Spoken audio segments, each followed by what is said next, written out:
Hello guys, welcome to my YouTube channel NPA Gurukul.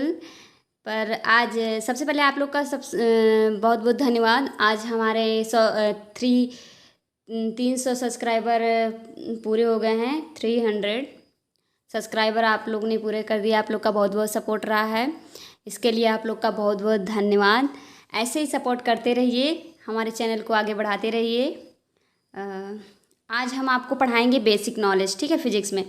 तो इन इन सब knowledge को जानना ज़रूरी है। बेसिक नॉलेज जैसे कि अभी हम बता रहे हैं क्या हमको आज पढ़ना है। आज की हमारी बेसिक नॉलेज है, हम पहले आज आपको बताएंगे डिस्टेंस यानी कि दूरी, इसकी डिफिनेशन आपको समझाएंगे। और चाल यानी कि स्पीड, इसकी भी डिफिनेशन हम आपको समझाएंगे। टाइम यानी कि समय, इसका भी डिफिनेशन आपको बताएंगे। एंड वेग यानी कि वेलोसिटी क्या है, इसको बताएंगे। एंड डिस्प्लेसमेंट क्या है यानी कि विस्थापन क्या है, इसका हम डिफिनेशन बताएंगे। एंड वर्क के बारे में बताएंगे यानी कि कार्य क्या है। एंड मोमेंटम क्या है, संवेग यानी और हम आपको बताएंगे ऊर्जा यानी कि एनर्जी के बारे में, इसकी डिफिनेशन बताएंगे। एंड एक्सेलरेशन यानी कि त्वरण क्या है। ठीक है, आज हम आपको इतना ही पढ़ाएंगे। तो ये सब ज़रूरी है जानना, तो हमने सोचा आज आपको ये बता दें, आज बेसिक नॉलेज बता दें। तो आइए चलते हैं। सबसे पहले डिस्टेंस की डिफिनेशन क्या है, इसके बारे में पढ़ते हैं। आज की हमारी टॉपिक है यानी कि डिस्टेंस यानी कि दूरी।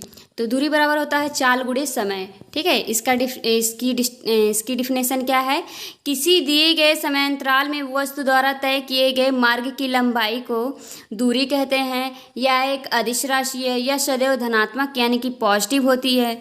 ठीक है, किसी दिए गए समयांतराल में वस्तु द्वारा तय किए गए मार्ग की दूरी, मार्ग की लंबाई को दूरी कहते हैं। यह एक अदिश राशि है, यह सदैव धनात्मक होती है। ठीक है, यानी कि पॉजिटिव होती है। फिर एक बार आपको समझा देते हैं दूरी क्या है। किसी दिए गए समयांतराल में वस्तु द्वारा तय किए गए मार्ग की लंबाई को दूरी कहते हैं। यह एक अदिश राशि है, अदिश राशि है, यह सदैव धनात्मक यानी कि पॉजिटिव होती है। दूरी बराबर होता है चाल गुणे समय। ठीक है, अब हमारा नेक्स्ट हो जाएगा टॉपिक। तो हमारी नेक्स्ट टॉपिक है टाइम यानी कि समय। इसकी डिफिनेशन क्या है, किसी गतिशील बिंदु के एक बिंदु से दूसरे बिंदु तक जाने के अंतराल यानी कि प्रतीक्षानुभूति को समय कहते हैं। ठीक है, हम यहाँ पे बिंदु लिखना भूल गए थे, बट यहाँ पे लिख दिए हैं। तो थोड़ा अच्छे से नहीं लिखाया है, बट आप लोग समझ जाएंगे। समय बराबर क्या होता है, दूरी बटे चाल। ठीक है, एक बार इसके डिफिनेशन और आपको समझा देते हैं। किसी गतिशील बिंदु के एक बिंदु से दूसरे बिंदु तक जाने के अंतराल यानी प्रतीक्षानुभूति समय को प्रतीक्षानुभूति को समय कहते हैं। ठीक है, समय बराबर होता है दूरी बटे चाल। किसी गतिशील बिंदु के एक बिंदु से दूसरे बिंदु तक जाने के अंतराल प्रतीक्षानुभूति यानी कि प्रतीक्षानुभूति को समय कहते हैं। समय बराबर होता है दूरी बटे चाल। ये सब बेसिक नॉलेज है, आपको जानना ज़रूरी है, हम आपको बता दे रहे हैं। ठीक है, ये फार्मूला है समय की यानी कि टाइम की। और हमारा नेक्स्ट हो जाएगा, हमारा नेक्स्ट टॉपिक है स्पीड यानी कि चाल की डिफिनेशन क्या है। किसी वस्तु के विस्थापन की दर को चाल कहते हैं, अर्थात चाल बराबर होता है दूरी बटे समय। ये चाल यानी स्पीड की फार्मूला है। चाल बराबर क्या होता है, दूरी बटे समय। यह एक अदिश राशि है, इसका SI मात्रक मीटर पर सेकेंड होता है। ठीक है, एक बार इसकी डिफिनेशन और बता देते हैं। किसी वस्तु के विस्थापन की दर को चाल कहते हैं। ठीक है, अर्थात चाल बराबर होता है दूरी बटे समय। यह एक अदिश राशि है, इसका SI मात्रक मीटर पर सेकेंड होता है। अब हमारा नेक्स्ट टॉपिक हो जाएगा, हमारा नेक्स्ट टॉपिक है त्वरण यानी कि एक्सेलरेशन। इसकी डिफिनेशन क्या है, किसी वस्तु के वेग में परिवर्तन की दर को त्वरण कहते हैं। इसका SI मात्रक मीटर पर सेकेंड है। यदि समय के साथ वस्तु का वेग घटता है तो त्वरण ऋणात्मक होता है यानी कि निगेटिव होता है, जिसे मंदन यानी कि रिटार्डेशन कहते हैं। ठीक है, और एक बार फिर इसका डिफिनेशन समझा देते हैं। किसी वस्तु के वेग में परिवर्तन की दर को त्वरण कहते हैं। इसका एसआई मात्रक मीटर पर सेकेंड है। यदि समय के साथ वस्तु का वेग घटता है तो त्वरण ऋणात्मक यानी कि निगेटिव होता है, जिसे मंदन यानी रिटार्डेशन कहते हैं। एक और करके एक और आपको हम डिफिनेशन बता देते हैं एक्सेलरेशन की, त्वरण की। वेग परिवर्तन की दर को त्वरण कहते हैं। बस इतना ही, ठीक है। क्या? वेग परिवर्तन की दर को त्वरण कहते हैं, ठीक है। आपको एक्सेलरेशन समझ में आ गया है तो हमारा नेक्स्ट टॉपिक है मोमेंटम यानी कि संवेग।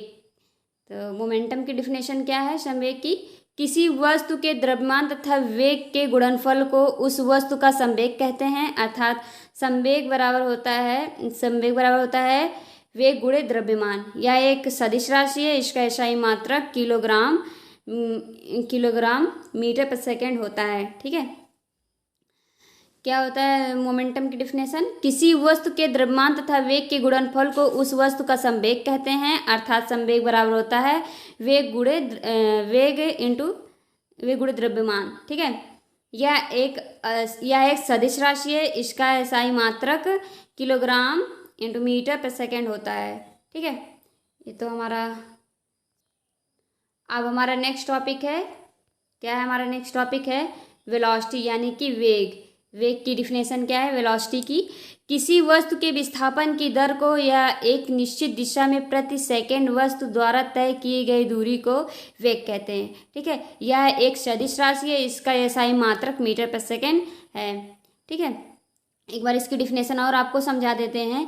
किसी वस्तु के विस्थापन की दर को या एक निश्चित दिशा में प्रति सेकेंड वस्तु द्वारा तय की गई दूरी को वेग कहते हैं। यह एक सदिश राशि है। इसका एसआई मात्रक मीटर पर सेकेंड होता है या है, ठीक है। अब हमारा नेक्स्ट टॉपिक है एनर्जी। हमारे नेक्स्ट टॉपिक है ऊर्जा की परिभाषा यानी कि डिफिनेशन ऑफ एनर्जी। अब हम डिफिनेशन एनर्जी की जानते हैं क्या है? कार्य करने की आंतरिक क्षमता ऊर्जा कहलाती है, ठीक है। जब हम कहते हैं कि किसी वस्तु के पास ऊर्जा है तो उसका अर्थ है कि वह कार्य कर सकती है, ठीक है। वो क्या है? कार्य करने की आंतरिक क्षमता ऊर्जा कहलाती है, ठीक है। जब हम कहते हैं कि किसी वस्तु के पास ऊर्जा है तो उसका अर्थ है कि वह कार्य कर सकती है, ठीक है। हमारे और करके हम आपको और बता दे रहे हैं। देखिए एक और छोटा सा है डिफिनेशन एनर्जी की यानी कि ऊर्जा की। किसी भी वस्तु द्वारा कार्य करने की क्षमता को ही ऊर्जा कहते हैं, ठीक है। या फिर आप ऐसे कह सकते हैं कार्य करने की क्षमता को ऊर्जा कहते हैं, या फिर ऐसे कह सकते हैं किसी भी वस्तु द्वारा कार्य करने की क्षमता को ही ऊर्जा कहते हैं, ठीक है। हमारा नेक्स्ट टॉपिक है वर्क, ठीक है।